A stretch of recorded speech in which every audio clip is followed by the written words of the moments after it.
Hi guys.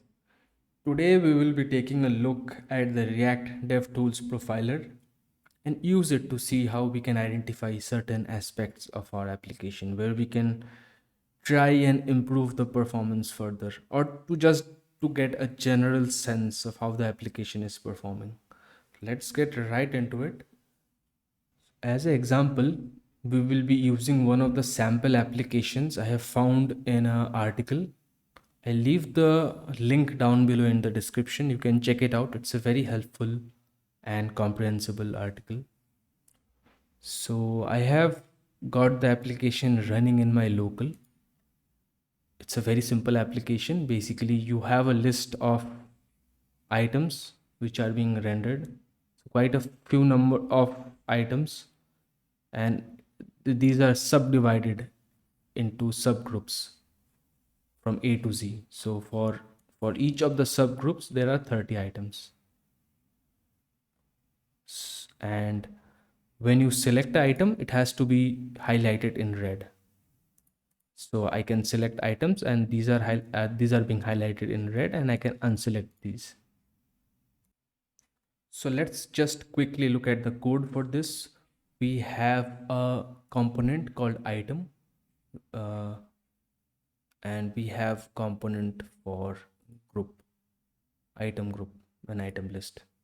So basically, item list is rendering the group, and which in turn is rendering individual items. Now let's get back and see how the performance is and try to identify where we can improve it.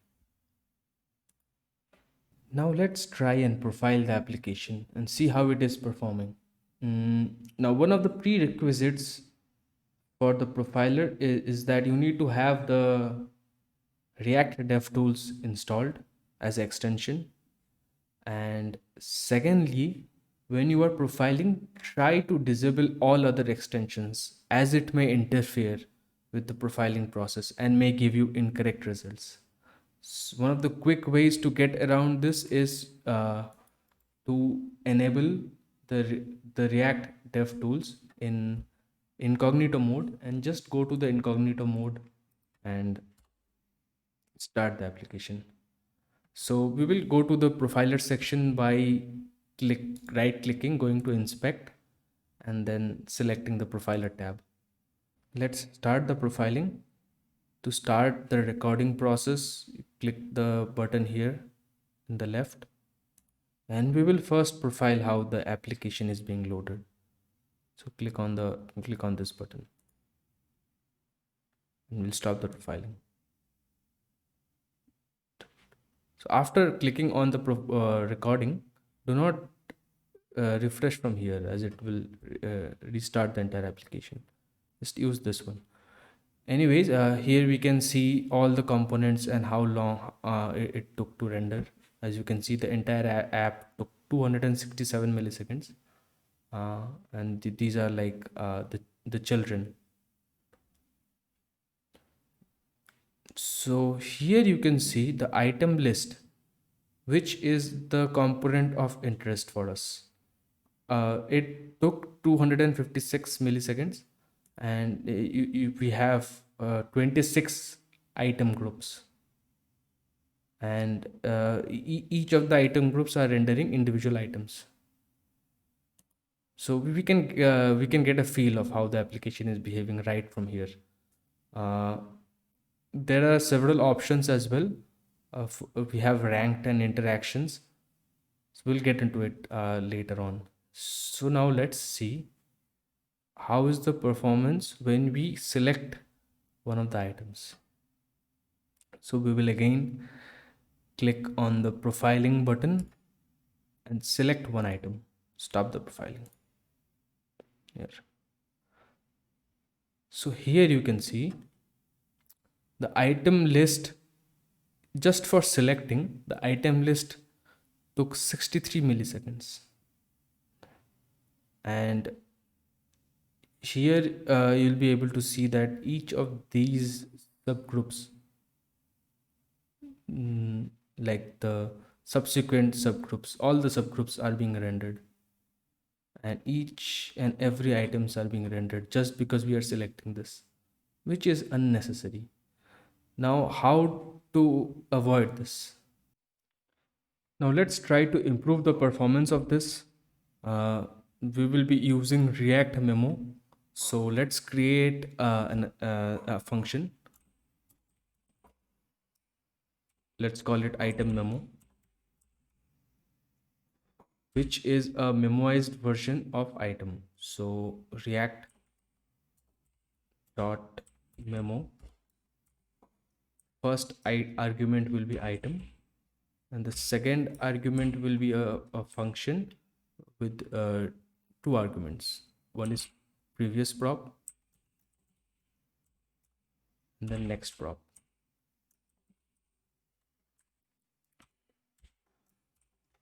So the condition we need to check is if the item is selected, only then render, otherwise there is no need to render. So we will only render the item if it is selected. So uh, if previous prop item selected,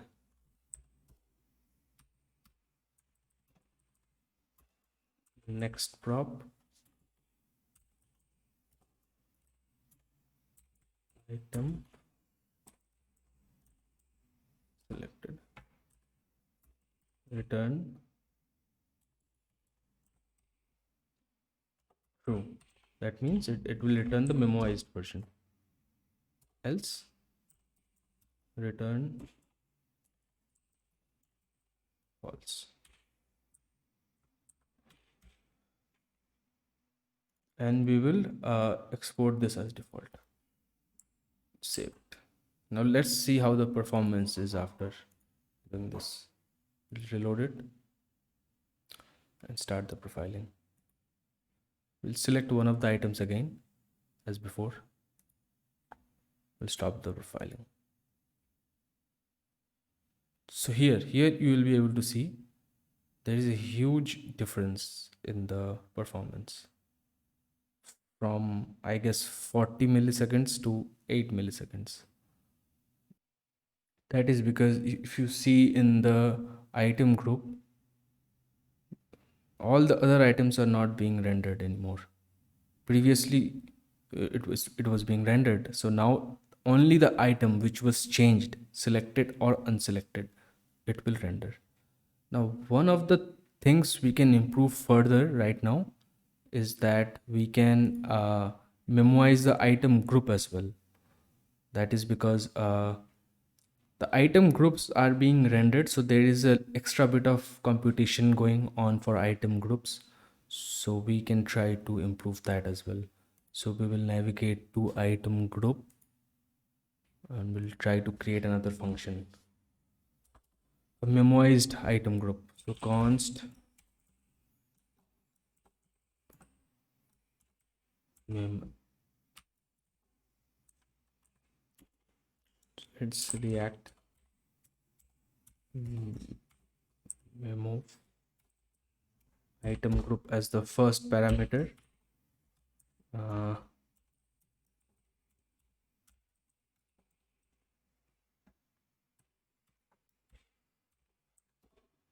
Now for uh for for the item groups, uh, the updated at is being modified whenever we select the item.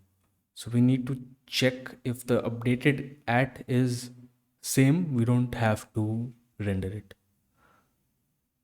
So let's do that. If preview of props updated at, the next props what updated at, return the memoized version. Sorry.